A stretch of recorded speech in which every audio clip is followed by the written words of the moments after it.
Hi అండి. మా ట్రిప్‌లో లాస్ట్ టెంపుల్ అయితే కుక్కే సుబ్రహ్మణ్య స్వామి టెంపుల్. ఇక్కడికైతే మేము సర్ప సంస్కార పూజ చేయించుకోవడానికైతే ఎళ్ళాము. ఈ పూజ కోసం నేను ఆన్‌లైన్‌లో 3 మంత్స్ ముందే టికెట్స్ అయితే బుక్ చేసుకున్నాను. ఆఫ్‌లైన్ కూడా అవైలబుల్ ఉందంట. కాకపోతే కొద్దిగా ఎక్కువ రష్ ఉంటది. 4200 రూపీస్‌కి మనకి ఫ్రీ రూమ్ కూడా ఇస్తారు. ఆశ్లేష గెస్ట్ హౌస్ అని. రూమ్స్ ఏం పెద్దగా నాకు నచ్చలేదు. సో, మేము బయట తీసేసుకున్నాం రూమ్స్. ముందు రోజు ఈవినింగే ఎళ్లి చెక్ ఇన్ అయితే నెక్స్ట్ డే మార్నింగ్ 8:00కి మెయిన్ ఎంట్రన్స్ దగ్గరికెళ్ళి ఆన్‌లైన్ టికెట్ చూపిస్తే వాళ్ళు ఒక స్లిప్ అలాట్ ఇస్తారు. ఆ స్లిప్‌లో మనకు సీట్ నెంబర్ కూడా అలాట్ చేసుంటారు. సో, ఇదొచ్చి యాగశాల అంటే పూజ చేపిస్తాం కదా! ఆ ఎంట్రన్స్ దారి నేను చూపిస్తున్నాను. అక్కడ చూపిస్తున్నాను కదా! రెడ్ కలర్ ఉంది కదా హాల్, అదే యాగశాల అంటారు. ఈ యాగశాలలోనే మనకి సీట్ నెంబర్ ఒక పూజారిని అలాట్ చేస్తారు పూజ చేయించుకోవడానికి.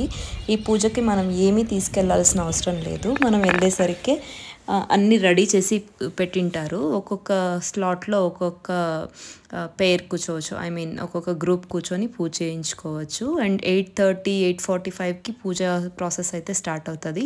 ఫస్ట్ సంకల్పం చేస్తారు. సంకల్పం వచ్చి మెయిన్ పూజారి చేపిస్తారు. ఇండివిజువల్‌గా చేపిస్తారు ఈ సంకల్పం అనేది. తర్వాత మనకి అలాట్ చేసిన పూజారి గారు వచ్చి ఇంకా పూజ అయితే స్టార్ట్ చేస్తారు.